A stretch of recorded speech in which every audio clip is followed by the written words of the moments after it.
Esoteric Approach won't fail. Tune in. It's time for Common Man. Common Man, Common Man. Charge the housewives like no one can. What'd you shoot? Where'd we play? Non-stop nonsense on deck today. Tune in. It's time for Common Man. Why should anybody aspire to be a common man, an average man? Do you realize what it means to be average? That means you're the best of the lousiest, and the lousiest of the best. Now, if we demand more and more for producing less and less, while the have-not nations encourage and inspire and indeed require hard work and maximum effort, if we deify the common men while they encourage and reward the uncommon ones, well, the end result of such a lopsided race as that is too obvious to require elaboration. I mean, it's like, hello?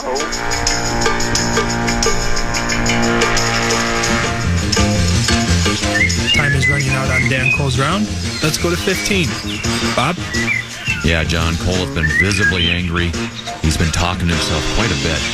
And it doesn't get any easier here on the par 3 15th hole at Minnesota National. This hole is guarded by two bunkers with a big tree in front of the green. Very challenging tee shot. He's opted to hit a 5-iron here. Cole, unreal pants, fluttering in the wind, mumbling to himself, I've got to have this shot. Hootie-hoo! Ooh, that's very well struck. Spinning through the air like a J.J. McCarthy pass. It's right on line. Looking good. Oh, my! It's in! I can't believe what I just saw. A hole-in-one for Cole at the 15th, and he's pointing at patrons in the gallery shouting, you doubted me, you doubted me, you doubted me, and now he's embracing his son, Peter. What a moment between father and son here at the 15th at Minnesota National.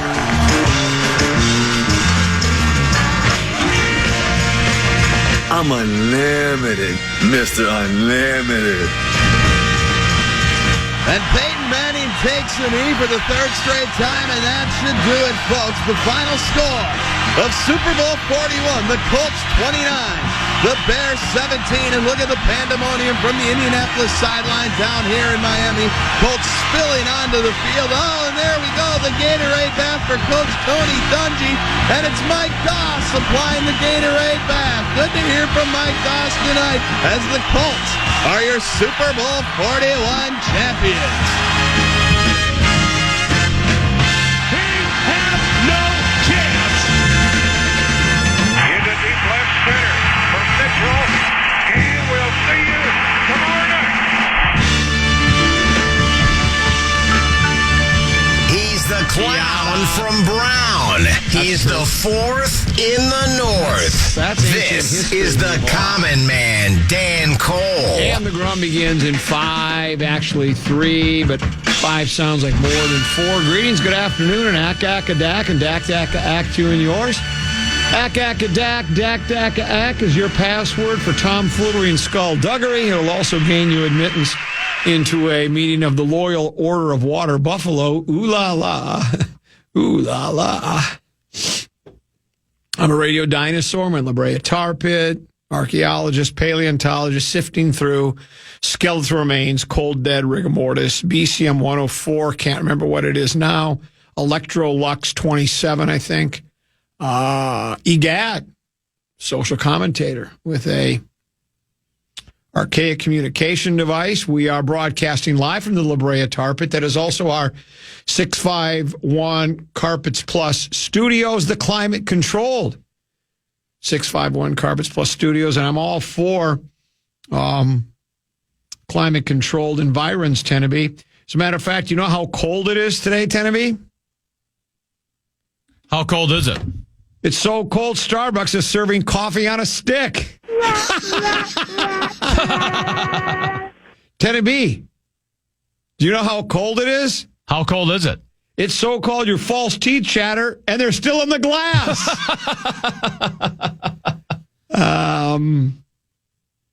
Teneby, how cold is? No, how am I supposed to ask it? It's so cold. How cold? How cold is it? How do I ask the question again? It's so cold. It's so cold out. It's so cold out. How cold is it? That there are icicles coming out of my faucet instead of water.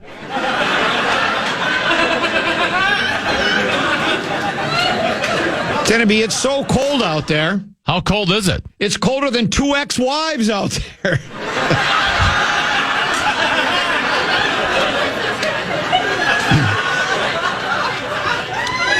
Tennessee, how cold? It's cold out there. How cold is it? It's so cold that even polar bears have headed south. There aren't a lot of really good "it's so cold out there" jokes, are there? And this is how outdated this website is, Tennessee. One more for you. This is how outdated it is. Tennessee, it's really cold out there. How cold is it? It's so cold I actually feel like listening to Rush Limbaugh. That's how desperate I am for some hot air. I died how many years ago? 5 years ago? 6 years ago? You know, and again, I use a lot of dated references myself, Tennessee. You know, Raquel Welch, she should be in 3D. 3D, that's my apartment number. I think Raquel is still alive and well. Every now and then I know it's kind of hard to tell, but I'm still alive and well. I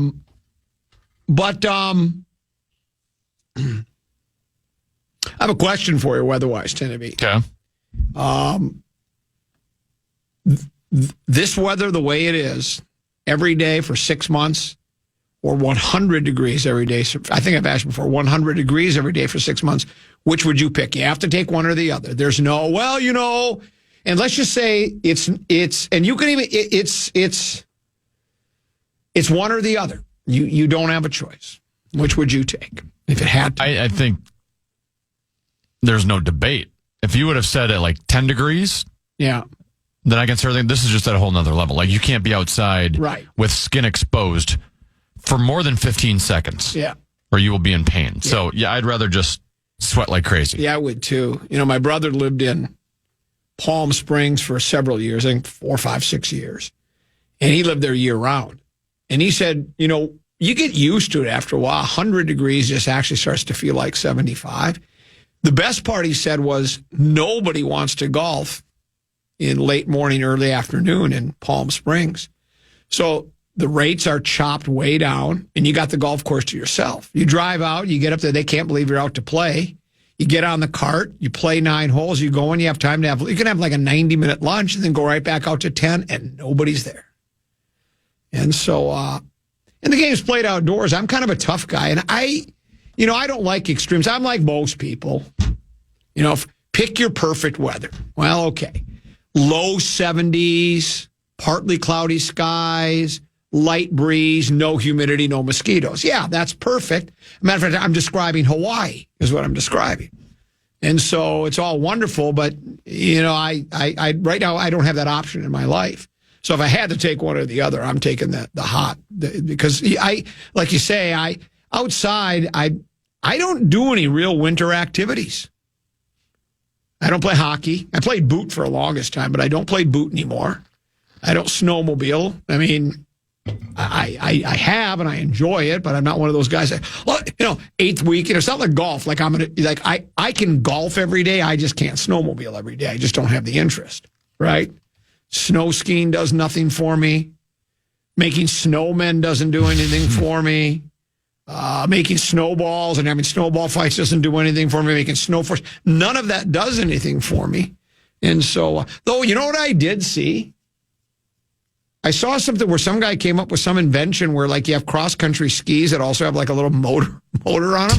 So really? So when you're going uphill, you got a little of assistance. Yeah. Because my gal has always said she would enjoy cross-country skiing. What do you think? Should we go cross-country skiing? And, you know, I have a look, you know, you can imagine I have a look of horror on my face, right? Yes. It's like, yeah, right, sounds great. Cross-country skiing doesn't look fun in any way, shape, or form. Get all bundled up in really cold weather and go out there and just try to push yourself further and further. It's sort of like running a marathon. In whose world is that fun? You know, I think I've told you this. Baby brother Peter and I still tease Deuce because we talk about cross country. You know, they always debated which was better, basketball or cross country, right? They used to tease each other all the time. And Deuce would say, well, the worst thing that can happen to you is cross country is you pass out. And we've never let him forget that. Ever. Just the worst thing. What's the worst thing that can happen is you pass out. No biggie. No big deal. Don't worry about it. Somebody will revive you. They'll throw a glass of water on you, and You rub a little Robitussin on it, and you eat some dirt, and you'll be fine. So, Raquel Welch has passed away. No. February 15th, 2023, I'm being told. Well, there's that. Yeah, baby. I guess I wouldn't want her in 3D because, I don't need to have a dead body in my house. So in my apartment complex, I have to come up with someone else. Gina Lollobrigida. You familiar with Gina Lollobrigida? Who? No. Look up. Don't even know how to spell her name. Well, it's Gina, Gina, and Lola, L-O-L-O-L-A, Cola, C-O-L, it's L-O-L-L-A, Lola Brigida. My guess is it'll just pop up. It pops up. Does it? She's very attractive. I can understand why. Hey-oh! Yeah! Now we're getting into some funny... I feel like I'm on the Power Trip morning show all of a sudden. A very attractive young lady, is she not? She's all right. Is she still alive? Well, again, you're looking at pictures from the, when she was in her heyday, that was the 60s, and they weren't quite as glamorous then, I don't think. I mean, they didn't gussy themselves up like they She do died 2023, January 2023, at the age of 95. Okay.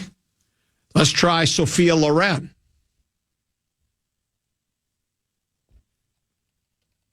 Sophia Loren. I've heard that name before. Yeah.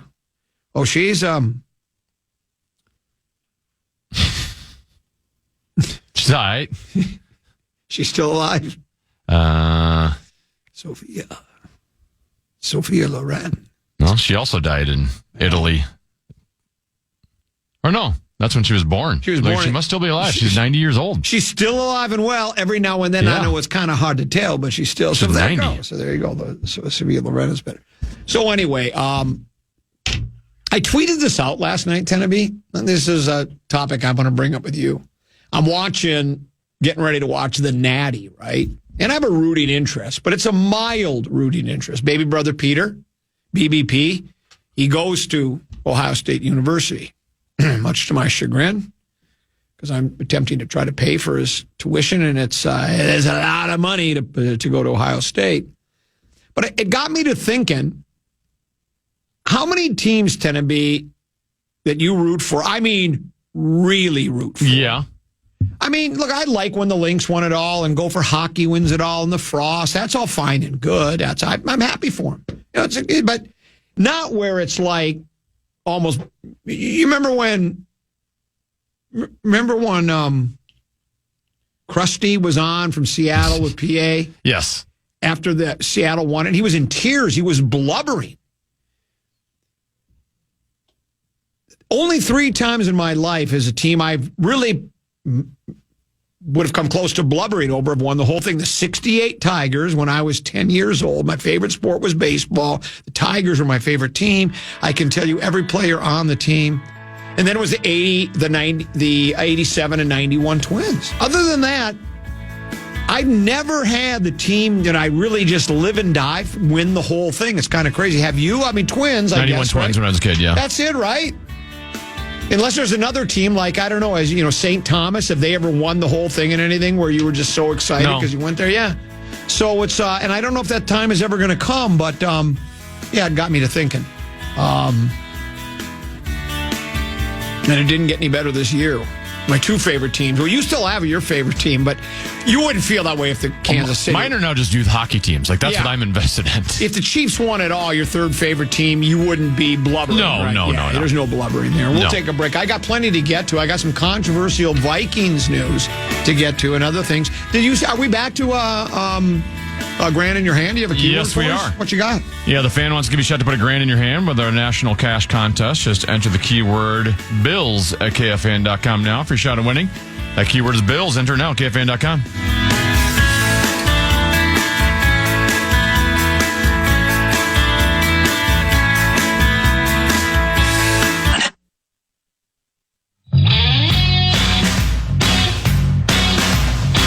Metallica, Vomiting Rats, and the Flaming Armadillos, and the Chris Hockey Band.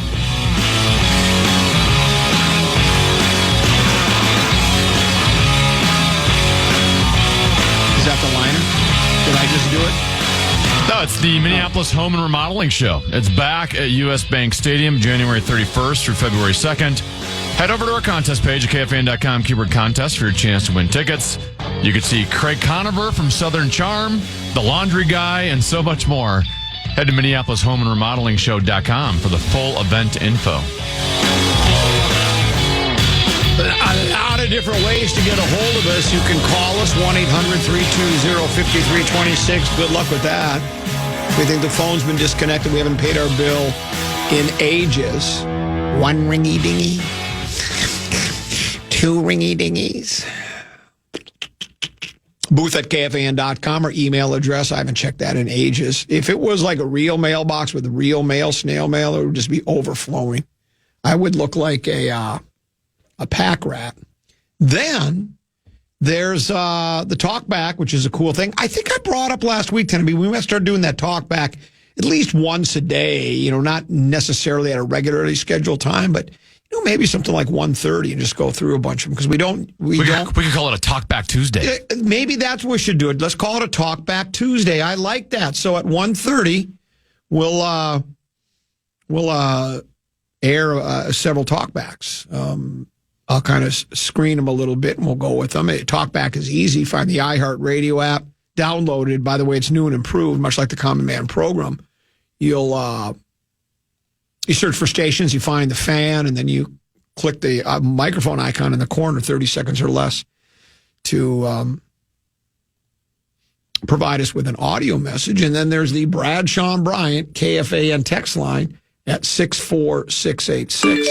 Living the Dream in Blaine guy says you are both 100% incorrect.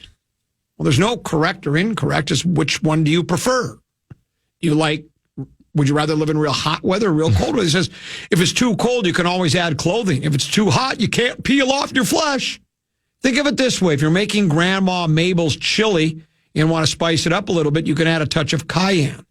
If you add too much, throw it in the trash because you can't take the heat out of it once it's there. Too cold is easy to fix. Too hot is almost impossible to fix. No, it's not. You go inside where the air conditioning is. Yes.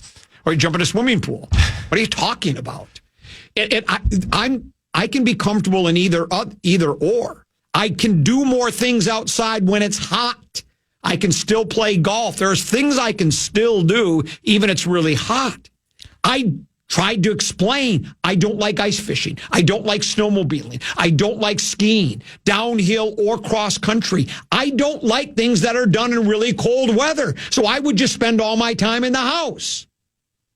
But I still like to golf, and I can golf in really hot weather. I've done it. I just explained to you. When my brother was in Palm Springs, he played golf all the time. I can take 100-degree weather playing golf. Just lather up with a little sunscreen. You have a cover on your cart. You can even have the little fan there that blows. It's not that difficult. There's no right or wrong. Yeah, you can just throw some sunscreen on and you can make it. It would be uncomfortable. Yes. But you can still do it. Yesterday's temperature, you really have to load up on clothing. Yeah. And why do you want to do that? Even just wearing a sweatshirt and a jacket and a hat and gloves, you are still going to freeze after 4 minutes. Yes. And to the point where you're going to And then there's not even anything. You'd have to load up with 10 layers. And then there's nothing to even do outside. No. That's the other problem. There's nothing to do. So, sorry, I'm right. I'm a cold weather guy. I know you are. But this is an extreme that I won't go to. This is Peek at the Purple, brought to you by Affordable Electric. Local, family-owned, highly qualified. They'll provide everything from whole house electrical safety inspections to 24-hour emergency electrical repairs, lighting, outlets, appliance work, rewiring. Affordable Electric, affordable/electric.com. They are shockingly affordable. National Football League head coach hiring full steam ahead, Tennessee. Is it official? Did Ben Johnson accept the job with the Chicago Bears? I don't know if they had made it official, but the reports were. Yeah, reports are that all reports have him going there. I don't know if it's in ink yet. Also, I saw other reports that Lions defensive coordinator Aaron Glenn is almost a shoo-in with the New York Football Jets. Yes. From the Purple point of view, the reason we're doing peek at the purple, I also saw something that suggested they don't think B-Flow is going to get an offer, that he's not going anywhere. And I know there are many Viking fans out there that would be delighted and excited, not because, they don't want B-Flow. They harbor no ill will toward him. Yeah, he doesn't need to get another. It's because they so revere his coaching chops on the defensive side of the football that they don't want him to leave. They feel as though if he were to leave, well, that's it. Defense is done. There's nothing we can do about it. And, and I understand that. I mean, there's a reason the B-Flows and the Glens and the Ben Johnsons and the list go on and on. I mean, KOC was one of those guys. Highly regarded quarterbacks coach, offensive coordinator, I guess more by name than by, he didn't call the plays, I don't believe, in Los Angeles, but he helped put the game plan together. And he's done a really good job here in Minnesota to this point, too. So when you're highly regarded, you are going to have offers. And if you're a really good defensive and offensive coordinator, like in Detroit, I mean, as a Lions fan, yeah, it's difficult to see Ben go. I mean, that team offensively is really good. He's very creative. I mean, I think he was trying to show his play calling chops. Watch me. The call against the Commanders when he tried to have Jamison Williams throw, that was just an awful mistake because Williams isn't very bright. He throws into triple coverage. You got to tell your wide receiver, if there's nobody there, throw it away. Just throw it away. Don't force it into triple coverage. Maybe they did tell him that, but that's just a bad play call. That almost feels like we've talked about it with KOC. Get that national TV game, waiting all day for Sunday night. I'm going to show people. You think that guy's crazy? You think Andy Reid knows how to call a play or two? Watch me. And then oftentimes, especially in the Vikings case, it seemed like they like to do it right around inside that red zone. And I think there was way more failures than successes when they were trying those razzle-dazzle kind of plays. But, the worst is they would do the razzle-dazzle plays after just moving the ball with ease. Exactly. Yes. Hand the ball to Aaron Jones, 8 yards. Hand the ball to Aaron Jones, 7 yards. Now let's try razzle-dazzle. Yeah. No, just keep giving the ball to Aaron Jones. Just keep going until they can stop you. Your mama can't stop us, your daddy, the police, etc. So I get... And so I guess as a Vikings fan, selfishly, you would like it if B-Flow didn't get a job. And I would assume he would stay if he didn't. And I don't know why he's not. I mean, he was one game under 500 in Miami over his, I think it was a 3-year stay there. He was criticized by Tua Tagovailoa. And I think I remember that B-Flow responded to that criticism saying, I have changed. I have grown. So I don't think he was denying that he wasn't a Richard, but it sort of seems like he kind of was a Richard and maybe Tua over-exaggerated it. But he admits there were some issues there he had to grow with. And then he's got that pending lawsuit against the league.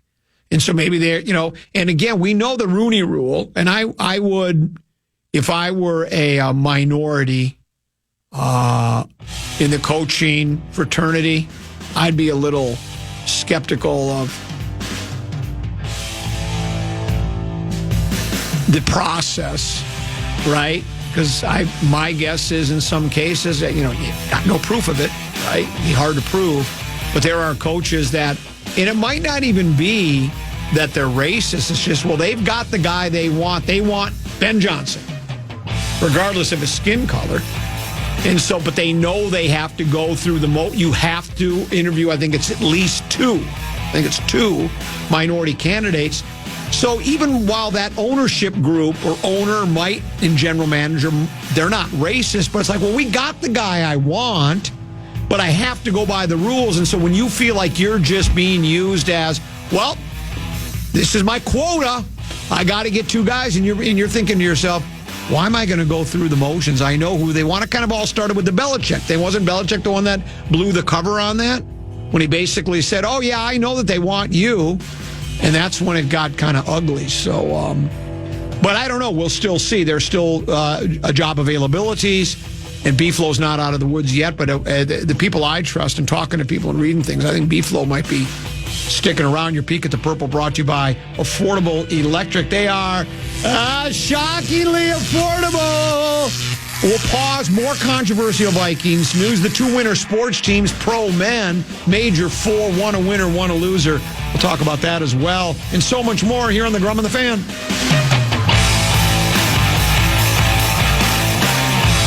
Fan.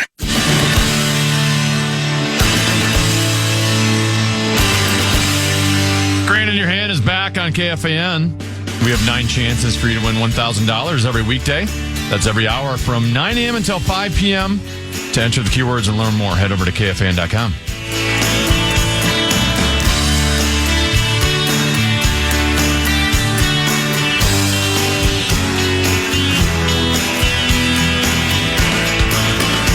Couple 13-14 pass, Common Man program. Text messages, booth at KFA. No, I'm sorry, at the Bradshaw and Bryant KFAN text line at 64686. This is what the Belichick thing was when he sent a text out to tell Brian Dable he had the job instead of telling Brian Flores. D comes before F, and he texted him. So Belichick had the inside scoop. And I think it was before Flores had even gone for his interview, I think. So I guess it's really funny. I think that's exactly what happened. Another text message says, for Vikes fans sick of hearing about the great Ben Johnson, that intercepted trick play was delicious. How about a replay of that with the Joker laugh? Chris, still a little bitter about those 2 beatdowns at the hands of the Lions. Well, he is. That's what that is. He's so bitter that, especially the last one. Because I think everybody pretty much, I thought the Vikings were going to win that game. Here's the other thing I find surprising, Tennessee. Every time I read a story about the Lions-Washington game, it's always shocking defeat. What was shocking about it? People, here's what happens with people. This is what, if they would listen to the Grum, they would have known Detroit was, they were like walking a tightrope. That's the analysis I use, not the analysis, but the example I used yesterday. Their defense was decimated. They couldn't stop anybody. And so, do people think, people are trying to make it seem like it was Og beating Grog back in the caveman days, or David slaying Goliath, or like it was the United States Olympic hockey team beating the Soviet Union in 19...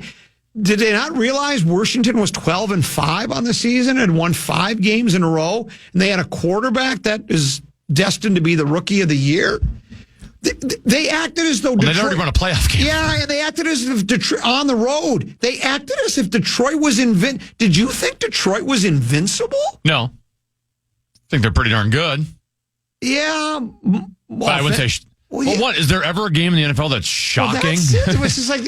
But, you know, it's a narrative. It's what sports writers... Everybody wants every single game played, whether it's preseason, regular season, or postseason. They want to attach some historic result or importance to it, something we've like nothing was ever seen before. And it's not like that.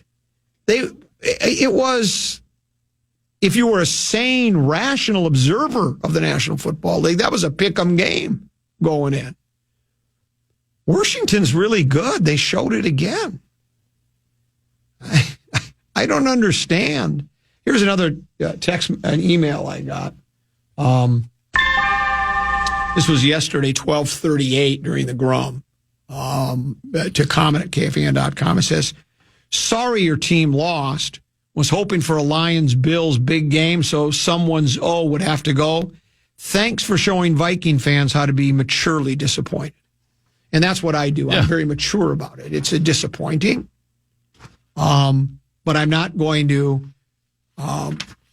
Chris is a prime example. He is so bitter.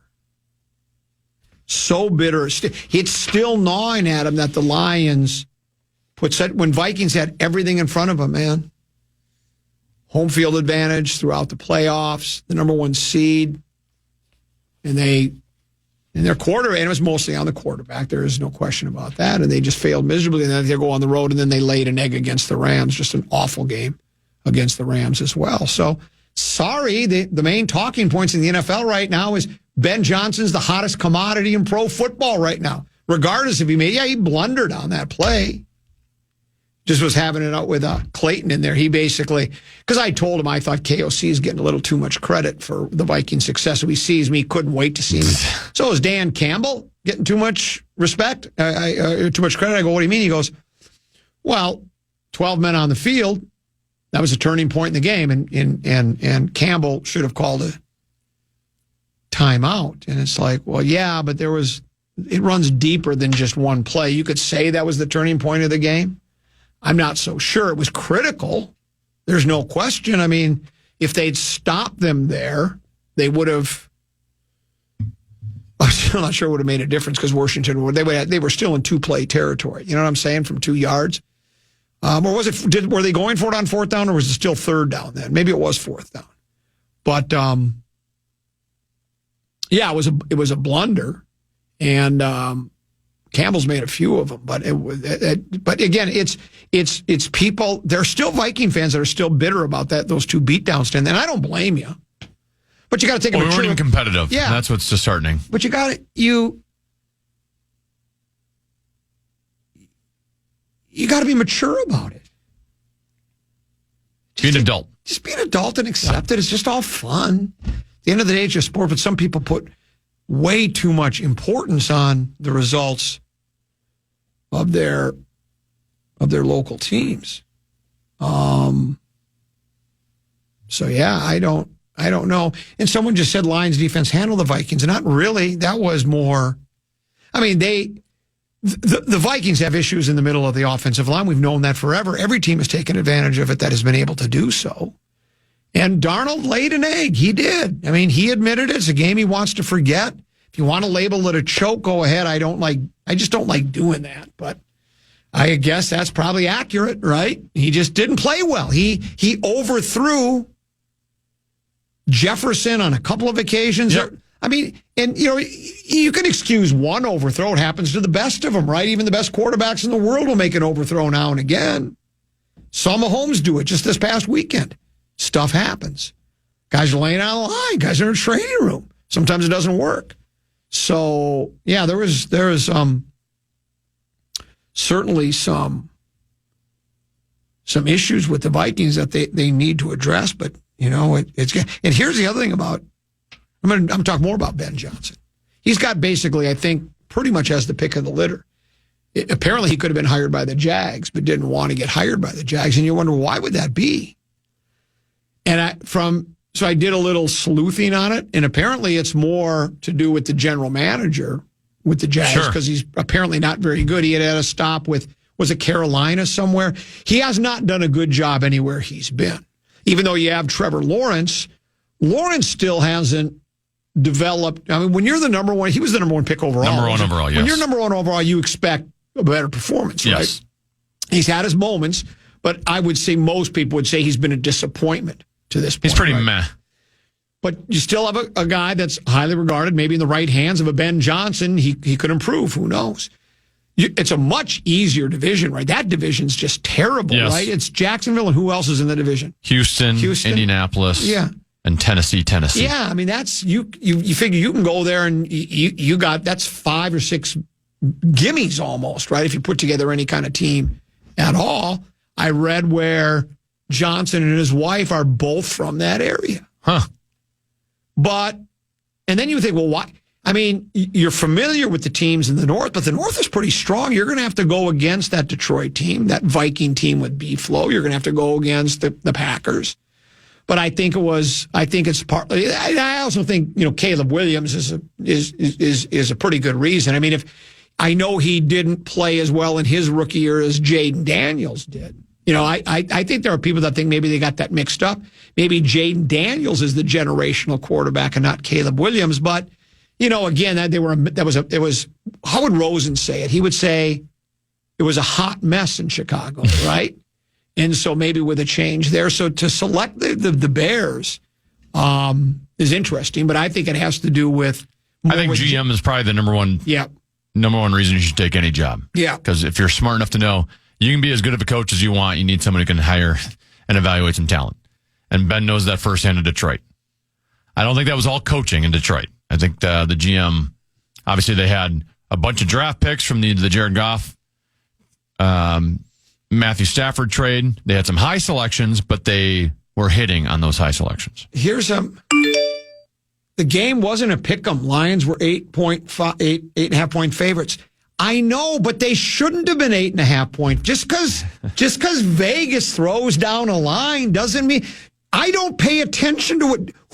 When you're unless you're betting, I get it. If you're laying down money because you're going to get points, but if you're just handicapping a game for handicapping a game, that's a pick 'em game. I'll give the Lions 3 for being at home. He says that's a large upset as far as betting goes. That's betting. We're not talking about betting. I never view a game. I know a lot of people like to gamble on games. I'm not opposed to it. If you want to do it, I'm all for legalized sports betting. All of that, do it. Knock yourself out. It does nothing. I never take the point spread into consideration when I'm just looking and say, who do I think is the better team? Oftentimes, the team that's favored in the point spread is the team I do favor. Yeah. But that's not the be. Well, the Vegas said it, but that doesn't mean anything. It's preposterous. Well, and also, the NFL has so much parity that 8.5 is a large point spread. But when you think about it, that's just slightly more than one score. So that's not shocking that a team. Yeah. They're basically favored to win by a touchdown and half a field goal. Yeah.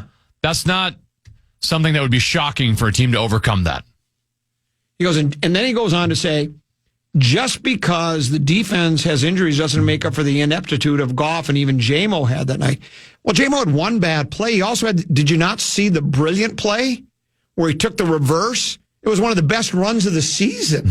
He also had a couple of other key catches. He made a blunderous mistake, yeah.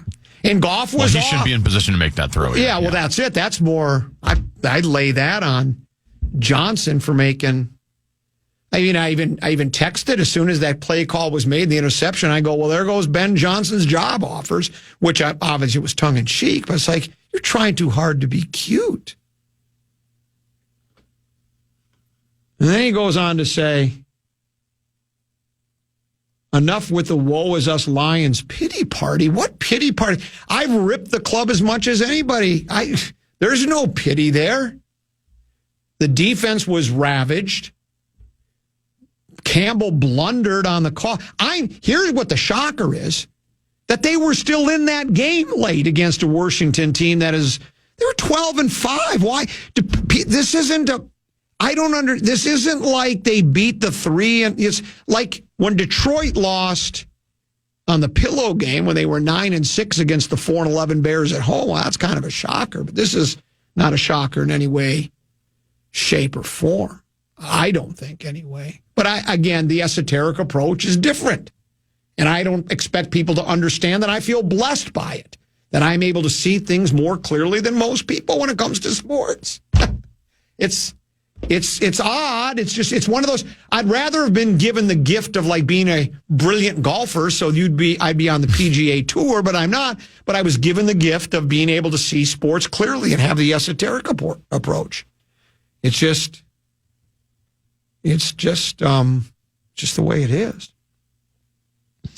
I watched the Natty last night, and Pete was watching it in Columbus with his buddies. And after that first drive, I had to text Pete. I said, do they coach defense at Ohio State? I mean, Notre Dame was... Did you watch any? You had hockey. Yeah. Notre Dame was brilliant. They marched the ball down the field. They sliced, they diced, they ran, they threw, they mixed everything up. I don't know if it was the old scripted plays, but they just ran it and threw it down Ohio State's throat, right? And this was after Ohio State they go 3 and out, or did Notre Dame get it right away? No, I think Notre Dame got it right away. And then Ohio State, they marched right down the field. And I had to text Pete. I said, do they coach defense at Notre Dame? Then it kind of settled in a little bit. Ohio State took a big lead. They were up by 24 points when it was 21-7, I texted Pete. I said, this game's over. He said, correct. We got a little haughty, right? And it looked like as the defense by Ohio State was now starting to come up with stops, and Notre Dame was unable to move the football. Well, in Ohio State, it's just so funny. I go back to that Ohio State-Michigan game. Hold on. Wait. Ohio State against the school up north. And I think the Day character ran the ball like on 8 of the first 9 plays. Almost, I'm afraid to make a mistake against. Because, Michigan is in his head. The school up north. Did you see where Herb Street apparently started to blubber? He played at Ohio State, right? He's blubbery. I'm going to cry now. And he went through a lot. I mean, death threats and everything for losing because you lost to the school up north. But then Notre Dame came roaring back, Tennessee, and they cut it to a tutty. And then Ohio State got the ball back, and I think they had gone like 3 and out, the 2 possessions. I was dozing in and out. I think it was the 2 previous possessions between Notre Dame scores. They go 3 and out. It's like, pick up a first down, and then finally, so what they do is, and they love running the quarterback. The, what's the kid's name? Howard? I think that's his name. The transfer. Yeah. They both have transfers, by the way. So does, remember the Notre Dame kid said, yeah, I picked Notre Dame because I think they have the best chance to give me a natty. And I guess... It was almost right. I guess it was almost right. I still think the number one reason was they were giving you $1 million. Apparently that's the reported amount of nil money he was offered. We'll give you $1 million to come and... I've always liked the Fighting Irish. I've always liked Touchdown Jesus. I'm in. So, Ohio State, they love running Howard. He's a good runner, but it's like they try to running back. He gets 3, I think. They try Howard. He gets nothing. They're 3rd and 7. Game's on the line at this point, and they threw the ball and they hit it to who's the rookie that's the greatest wide receiver in college football now? There's number 4. Yeah, the kid for Ohio State. Yeah, yeah, and he beat his guy on the outside and caught the ball down at the 10-yard line, and then they just kicked a field goal, and it was the end of the game. But I go back to now. Yesterday, I basically said, maybe I was wrong about having a playoff. Because, I was of the opinion, just have Ohio State play Oregon, and there's your national championship, right? Because those were the number 1 and 2 ranked teams for most of the year. I don't think Ohio State or Oregon ever fell lower than 3 during the regular season, right? They were always ranked in the top 3. Those are the 2 best teams in college football. I mean, you could make an argument for Texas. I guess Notre Dame, they played pretty well last night. A couple of other teams out there. But now I think I was spot on. And I think the CFP, the people that put that together, I'm talking about the NCAA, college football bowl games, sponsors, ESPN, everybody, they knew those were the 2 best teams, that the only reason they're doing the playoff is because they can make more money on it, and the public has demanded it, and that's okay. But the 2 best teams all along were Ohio State and Oregon, and that's why they put them in the same bracket. Ohio State's not an 8 seed because they lost to the school up north. They're not an 8 seed. Tell me that of the 12 teams, they were number 8. Well, not a chance, but they got together in that smoke-filled room that where they cut the deals, and they go, it's going to be Oregon against Ohio State, and everyone's going to know that this whole college football playoff series it's a sham. We already know who the 2 best. We don't want Big Ten versus Big Ten. We don't want Big Ten versus Big Ten, and we don't want those teams to. So everybody, so that loudmouth, the buffoon at noon, because they know about me. Trust me. I think, after that, I think they trace my phone calls. But we don't want people like the clown from Brown unveiling what most people can't figure out. Oh, we're doing it for the good of the game. No, you're doing it for money. The universal language, money. They made so much more money on those bowl games because now there's more at stake. Not only is it a bowl game, Mr. Advertiser, but it's part of the CFP. Ooh, college football playoff. That's why they expand all the playoffs, because if you attach the word playoff to a game, we can charge more money for it. That's why the NFL went to 7 teams instead of 6. Exactly right. Well, that's why the NBA has gone to 10, so they can have their little play-in games. It's why in boxing they went from 1 world champion to 4. Because if you're just a casual boxing fan and you're clicking around and you see just 2 guys fighting a 10-round, 2 really talented kids fighting a 10-rounder, you're just going, oh, it's a 10-round fight. But if all of a sudden it says WBA super featherweight champ, oh, it's a world championship.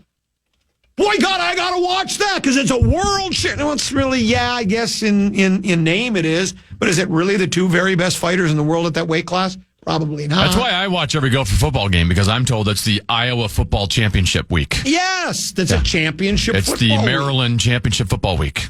So they should have, there was no need to have a college football playoffs. They should have just said, they should have got around and said, who do you think the 2 best teams are? Well, it's obvious. It's Oregon and Ohio State. Well, let's let them play. That's what they should. But that's okay. It doesn't matter much to me at all because the Ohio State University ended up winning the college football playoff championship, and baby brother Peter is delighted. And when they gave up, because at the Ohio State they do O-H, and then they pause and say I-O, right? O-hi-O, right? So what I texted to Pete was Ohio. You'd have to have been there to get it. Let's take a break. We'll come back. When we do, by the way, Mark Rosen at 2 o'clock, but before then, Tenneby's got 5, 3, 4. Other side of the break, what you got? Does Finch need more dilly-dilly? It was actually Ohio, what I meant to say. Ohio.